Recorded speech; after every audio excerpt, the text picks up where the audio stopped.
This is the CBS Evening News. Bob Schieffer reporting.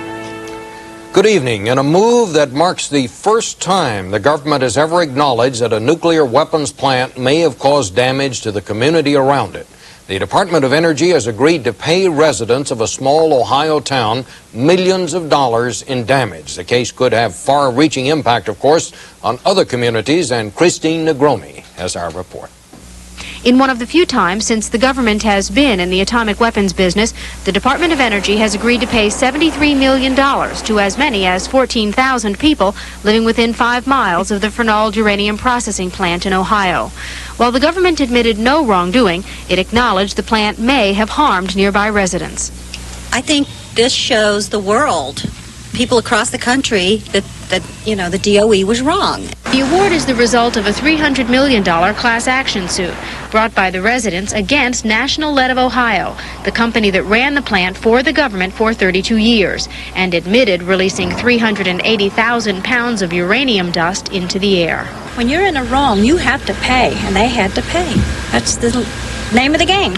In a non-binding summary trial 3 weeks ago, attorneys for the residents argued that the release of radioactive materials into the air and water had caused mental stress and reduced property values in the community. People do not want to live next door to a facility such as NLO. That's the bottom line. But government attorneys claimed the residents could not show that the stress was caused by the plant. Nevertheless, DOE and the residents agreed to an out-of-court settlement after a jury in a non-binding verdict indicated it would side with the residents. DOE is settling for $73 million, but that's a good settlement, and it shows a complete change of attitude in DOE. Lawyers in the case expect part of the money will pay for studies to monitor the effects of the plant on the health of the community. Christine Negroni, CBS News, Chicago. President Bush is taking the holiday weekend at his vacation home in Maine, but it's not working out in exactly the way his neighbors had hoped. Wyatt Andrews now with more on that. It could be the one presidential promise the residents of Kennebunkport wish George Bush had never kept. He told them he would cause the town as little trouble as possible, a vow some wish he would break because business this year has been so slow. One of the local artists was mentioning that during the visit of President Mitterrand that she only had 11 people come through her store. George Bush was supposed to become a cottage industry here. Thousands would flock to buy George Bush coffee mugs, dish towels, plates, or bronze medallions. Kennebunkport was ready. The common wisdom now in Kennebunkport blames the slow season on the very stories that predicted the coming boom. It's just that all those projections of success also projected chaos. Crowded streets. It's bumper to bumper. Don't bother coming, it's too crowded. Now that none of that has happened, many local businesses are scrambling for sales just like always. The fact that George Bush has a summer home here does not mean that we can all vacation and buy the new homes and buy the new cars and just run. My job has become running to the bank 24 hours a day. That's not true. The president's only minor tiff is with the police, who complained that manning the checkpoints near his home costs $1,500 per shift. The White House says there is no way to repay that under existing law. Outside of that, George Bush, even as president, has had very little impact on his lifetime vacation hometown, to the chagrin of those shopkeepers who just wish he'd help them sell a few more of those George Bush masks. Wyatt Andrews, CBS News, Kennebunkport, Maine. This is also July 1st, which is the traditional time that when many new laws go into effect. And among the laws taking effect today is one aimed at encouraging the millions of Americans who are eligible for food stamps to use them. Richard Schlesinger reports. By her own admission, Rose Sheffield, a 34-year-old divorced mother of 2, is stubborn. She gets by on $8,000 a year. She is eligible for food stamps, but refuses to get them. When I became a single parent, by my choice, I was determined to stand on my 2 feet. I wasn't going to have the state of Vermont supporting my children. 1/3 of the 34 million Americans eligible for food stamps do not use them.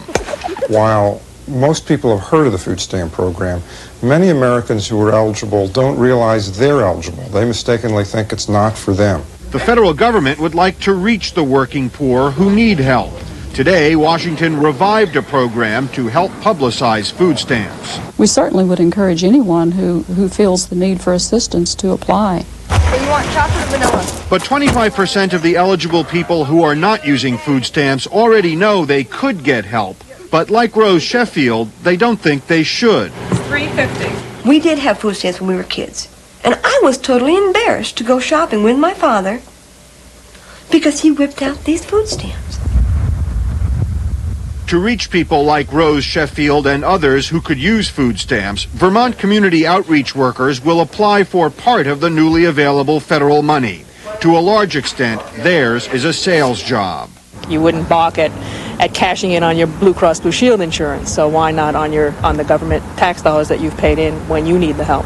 Across the country, social workers are learning a hard lesson. I would rather go up and stand against that wall and beat my head than to have somebody come in and say, here, this is yours. Spreading the word about food stamps is one problem. Convincing people to use them is another. Richard Schlesinger, CBS News, New York.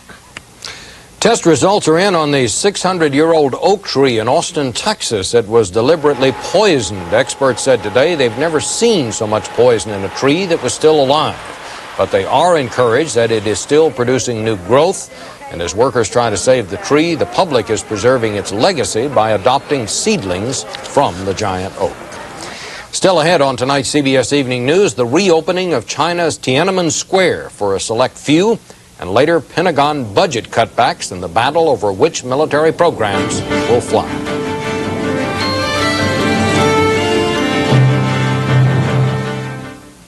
I eat nutritious meals with plenty of fruit and vegetables. So how come I'm the one with painful gas? Surprise! Foods high in nutrition are often high in gas. But Gas X gets rid of the gas, so you feel better fast. Eat right and feel right with Gas X. It's real. Bob's real. Well, I know Bob Castleberry. He's real. Bob Castleberry really won $10 million in the Publishers Clearinghouse Sweepstakes. It's really nice to know that real people win this. I know it's for real now. He showed me the check. It's a fact. Scout's honor. Hey, it's for real, definitely. I'm really a believer. I mean, that is just wonderful. Enter the Publishers Clearinghouse Sweepstakes fast, and on August 3rd, you could be a millionaire. Send it in every time. I mean, the minute you get it, take it to the post office the next day. This is precious cargo, telecommunications equipment on its way to Japan. On another day, it might be medical systems headed for Europe. We design and build that equipment. We're Siemens USA. 28,000 people, 47 manufacturing plants, over $3 billion in sales and service of electronic and electrical equipment. And each year, 15% of that is worldwide exports from America. We are Siemens USA. What a relief. The doctor said no surgery for my hemorrhoids. That's great. Yeah, they're not that serious. He said use Preparation H. You can often relieve pain and itch for hours and help shrink swelling of inflamed hemorrhoidal tissues with Preparation H, also a new cream. China's rulers celebrated a major anniversary in Tiananmen Square today, but the guest list was highly selective. David Jackson in Beijing has our satellite report, which was received here, as you'll see, only after Chinese government censors interrupted our transmission. The Chinese Communist Party celebrated its 68th birthday today, and the park next to Tiananmen Square opened for the first time since the bloodshed there. But memories are fresh, and there's no crush to get in. Premier Li Peng invited a visiting Cerritos, California city councilman by for a chat, and apparently mentioned the disgraced former party boss, Zhao Ziyang. And that nothing's happened to him, that he's not under arrest. He didn't mention he's under arrest or not. He said, well, he's still in his house. He's still living here. All over China, the party's anniversary is getting extra attention this year, and the army is given center stage, perhaps trying to cleanse a badly tarnished image.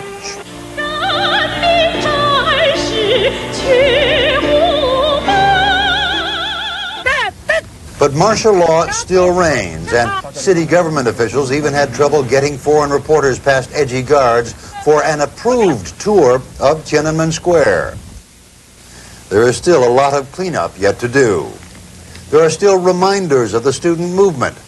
The characters say Nankai University, among the scars left by tracked vehicles.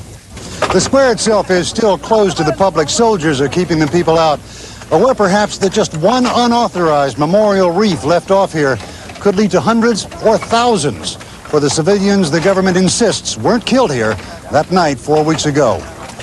David Jackson, CBS News, Tiananmen Square, Beijing.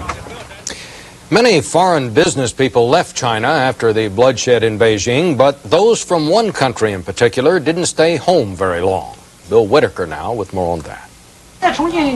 Almost before the smoke had cleared, Japanese business people were back in China, picking up the deals they dropped following the massacre in Tiananmen Square. So many are returning so soon, critics say the Japanese bought round-trip tickets when they fled Beijing last month. We have a joint venture. That's why I came back early, says this man. But he refused to give his name. The Japanese government has urged returnees to be discreet. The Japanese have their own values, and those values right now, at least, are purely economic. With $2 billion invested in China, Japan has taken a bottom-line approach to events there. It was only after Japan's foreign minister went to Washington this week that Japan decided to bow to pressure and join Western leaders in denouncing China at this month's economic summit in Paris. Japan calls all the criticism unfair. Many here also call the criticism naive. Severing business ties, say some Japanese, would only serve to isolate China and bring unrest to the region. Because of the sheer importance of the two countries in this region, the deterioration of the relations would no doubt harm the entire region. But many critics call that a convenient excuse for business as usual, one that's been used before. As many Western nations cut economic ties with South Africa, Japan saw a business opportunity. When the United States, Great Britain, or any other Western powers move out, Japan will go in. It is their day-to-day way of doing business. China's leaders say they want to see who their real friends are.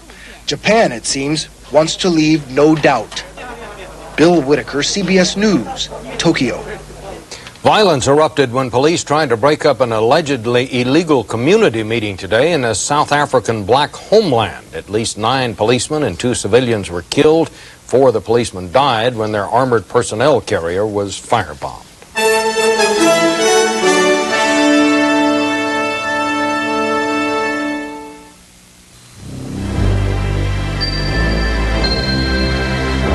For many generations, oat bran has been a natural part of their breakfast, a breakfast now known as Kellogg's Mueslix. Oats and wheat ripened in their own sweet time, fruit and nuts warmed by the summer sun. How fortunate we've rediscovered what they knew all along. Kellogg's Mueslix with oat bran, what breakfast was meant to be. It took 2,000 years, but a revolutionary discovery is changing the way men think about coloring their gray hair. It's called Just for Men, from the leader in men's hair coloring. Simply apply Just for Men, and in 5 minutes, shampoo out. Your gray is blended away, leaving your natural-looking color. 5 minutes. Here, look at me. Just for Men leaves your hair looking healthy and fuller, and it won't fade or wash out. Just for Men, in the men's hair care section. It's the weekend, and I'm hurting from squeezing a week's worth of exercise into 2 days. One day I push myself too hard and end up sore, so I take aspirin. The next day I push even harder and ache all over, and I take aspirin again. If you take aspirin more than once a week, make your aspirin Tri-Buffered Bufferin. It's 100% aspirin, plus 3 buffers that help protect against stomach upset plain aspirin can cause. You know, I'm almost looking forward to Monday. Tri-Buffered Bufferin, if you take aspirin more than once a week. It was once said that running the Pentagon would be a simple matter if the military had nothing to do but fight the nation's wars. But the defense establishment has become so large, its actions sometimes have more impact on the nation's economy than they do on national security. There was a graphic example of that this week. It's the focus tonight of our Washington Notebook. It's the fighter the Navy calls. It's Top Gun. America needs the F-14. The commercials were on the airwaves all week and in the major newspapers, reminding taxpayers of the vital need for these weapons in the national defense. The timing was coincidental, the manufacturers insisted, but to one defense contractor, the circumstances were no less than life-threatening. What is at stake is the premier aircraft of the United States Navy. Without the F-14, Grumman will certainly go out of the aircraft manufacturing business. It was up or down week in Washington as the powerful House Armed Services Committee decided which weapons to buy with its $64 billion budget. The Bush administration was pushing its own plan, which included eliminating several weapons, including Grumman's F-14 jet, built in one committee member's district. We are today going to decide the fate of naval aviation into the next century, as well as whether a company called Grumman is going to survive or die. The F-14 was high on the administration's cut list, as was a new tilt rotor craft that takes off like a helicopter but flies like a fixed-wing plane, a weapon which has the strong support of congressmen from Texas, where it is built. In an interview with Pentagon correspondent David Martin, the new defense secretary called such weapons pet rocks. A pet rock is a item in the budget that is not essential, given the fact that we've got tight budgets and that ought to be eliminated, but that is kept in for essentially political purposes. Did you have pet rocks when you were a member of Congress? Of course not. Sure, everybody's got pet rocks, I suppose, as a member of Congress. Everybody has systems they support. By summertime, they've all got add-ons they want to put back into the budget, things they want to spend that affect their districts. That's a bad way for us to budget, especially in the defense area. But one man's pet rock is another's weapon of choice, and this week the Armed Services Committee said it will ask Congress to take some of the money from a program to develop a new bomber the administration wants in order to restore funding for the weapons the committee wants. Cheney, who's seen the process as both an administration official and a congressman, understands why it happens, but he says it just underscores the difficulty of cutting the Pentagon budget. If you're going to cut the overall level of spending for defense, then it's important that you eliminate programs, you shut down production lines, you close bases, that you actually make clean cuts.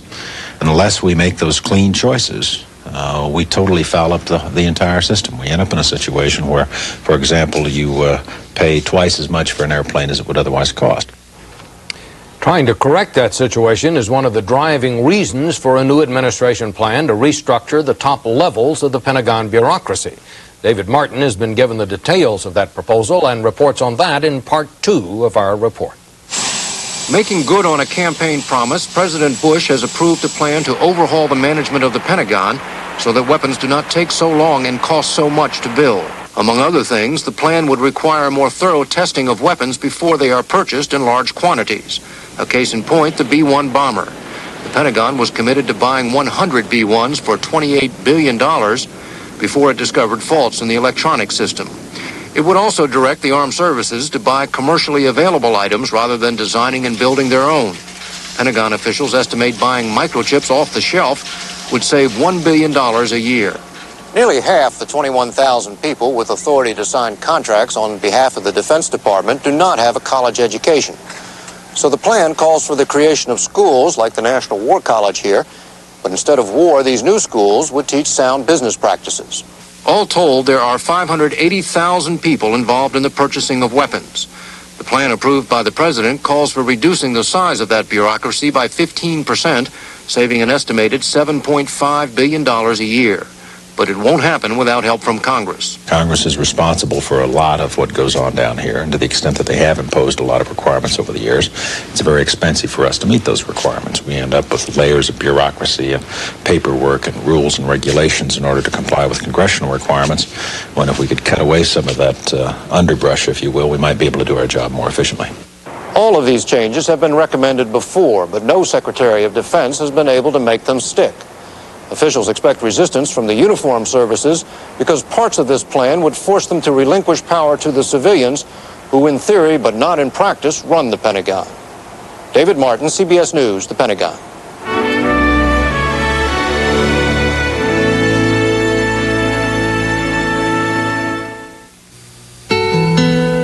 Terry's family loves olive oil, but they could do without the excess fat and calories. So Terry, meet Pam. New olive oil Pam. It adds about 90% less fat and calories.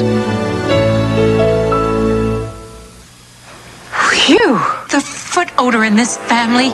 It knocks me out from across the room. Get Odor Eaters. Odor Eaters are cushiony insoles blended with microscopic activated charcoal, world's most powerful odor destroyer, to eat up and destroy the worst foot odor. Only Odor Eaters has it. Dr. Scholl's doesn't. Foot odor's gone. Nothing destroys foot odor like Odor Eaters. And there's an Odor Eaters for every shoe.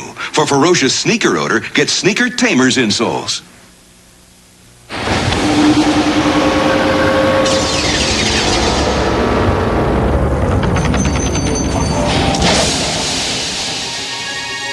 Financial serenity. It takes confidence. Control. Travelers has been delivering on this promise of financial peace of mind for 125 years. With carefully controlled investments, with insurance protection you can trust, the Travelers, you're better off under the umbrella. One long-distance company reaches more people, in more places, in more ways than any other. Which one? It has three famous initials, MCI. Soviet President Gorbachev warned tonight that the wave of ethnic violence in a third of the 15 Soviet republics could doom his perestroika reforms. Jonathan Sanders reports. As news reached Moscow of new ethnic unrest, this time in the Georgian Republic, Mikhail Gorbachev went on national television to call for an end to such disturbances. Gorbachev said that he recognized that there were deep-seated racial and religious problems throughout the country. He called for freedom and equality of all the many different ethnic and national groups in the Soviet Union, but he made no specific proposals. He also ruled out turning back the historical clock. None of the once independent parts of the country, he said, will ever be allowed to secede from the Soviet Union. The continuing ethnic unrest provides an uneasy backdrop as Gorbachev prepares for another foreign trip, this time to France. Tonight he admitted that unless the nationality problem is solved, there is no hope for change in the Soviet Union. Jonathan Sanders, CBS News, Moscow. In Warsaw, Solidarity members of the Polish parliament are meeting to endorse a candidate for a newly created top-level government job. Bert Quint now with that. Solidarity's team huddled today to decide whom to support when Parliament elects the President of Poland next week. That powerful post is new here, resembling the position created for Mikhail Gorbachev in the Soviet Union. Communist Party chief Wojciech Jaruzelski was the prime candidate until he said yesterday he would not run because he doesn't have public support. Solidarity knows some communist has to get the job. That's part of the deal it made for legalization of the union and the parliamentary election it won last month. But it's not convinced the man Jaruzelski suggested run in his place, Interior Minister Czesław Kiszczak, is the right choice. Solidarity would prefer Tadeusz Fischbach. He's a communist who opposed martial law. Whoever is elected president will have to get old enemies to work together while opposition and communist hardliners try to sabotage the move toward reconciliation and reconstruction. Yesterday's clash between police and anti-communist youths made it clear there's real danger. The youngsters who attacked security forces were protesting against Jaruzelski. But even if the Communist Party chief leaves the political scene completely, that won't stop their protests. And with economic hardships likely to get worse, the protests could spread.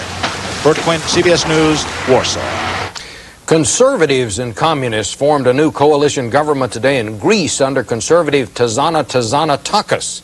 It is the first time that the communists have ever helped govern Greece. The coalition says it will prosecute officials of the outgoing Papandreou government accused in financial scandals.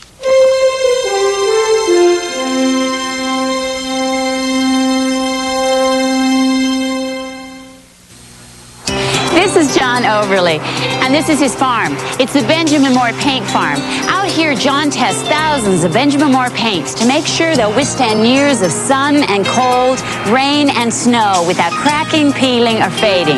These tests help make Benjamin Moore the only paint good enough for the Reynolds family and their new home. They wouldn't settle for anything less, would you? When something means so much, see your Benjamin Moore dealer. Kill Fling used to be so messy. It was. New Black Flag Dry Flying Insect Killer kills with no mess because it goes on dry. There's nothing like a good, clean kill. Black Flag. Not this much. Not this much. Just this much. New Advanced Formula Kaopectate works fast to relieve diarrhea and cramps. And it tastes better, too. New Advanced Formula Kaopectate. More than ever, the diarrhea specialist. Now, new scientific tests prove Heart's Blockade Repellent gives your pet total protection against fleas and ticks, or your money back.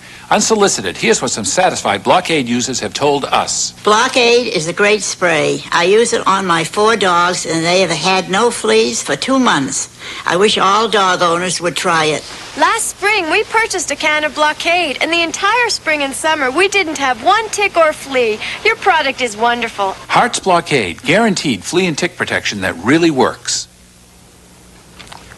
Finally tonight, another controversy involving the American flag. It's a big one this time, not the controversy of the flag. And Jerry Bowen in California has our report. When the Pacific breeze blows strong into Long Beach, around the Queen Mary, all the way over to 4th Street, Thomas Dembski's pride soars too, 132 feet high. It's a gigantic American flag that ripples majestically above his house, 47 by 82 feet of red, white, and blue. Sometimes Dembski is so moved by it all, he sings, and Peppy, his macaw, dances, sort of. It's a grand old flag, it's a high-flying flag, and forever in Long Beach may it wave.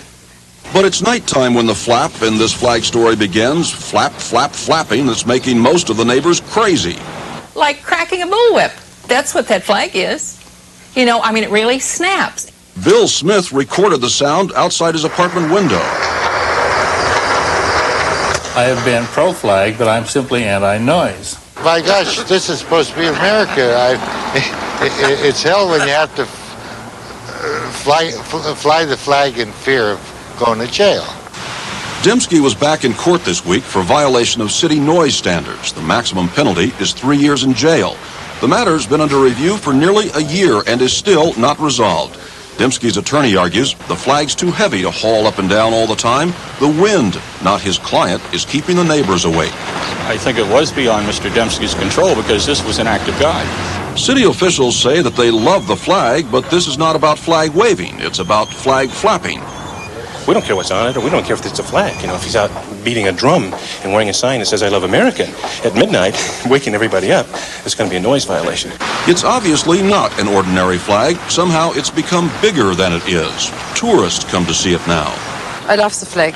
And so it stands to reason this is no ordinary flap either. Jerry Bowen, CBS News, Los Angeles. That's the news. Connie Chung will be here tomorrow.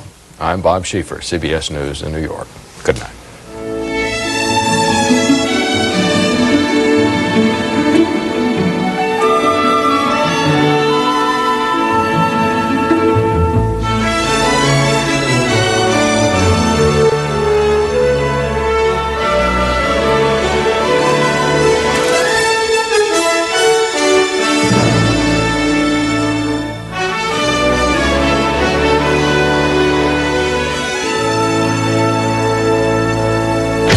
Run a contract to fight Mike Tyson. Bone Crusher Smith, former WBA champ. Their heavyweight duel live tomorrow on CBS Sports Sunday. This is CBS.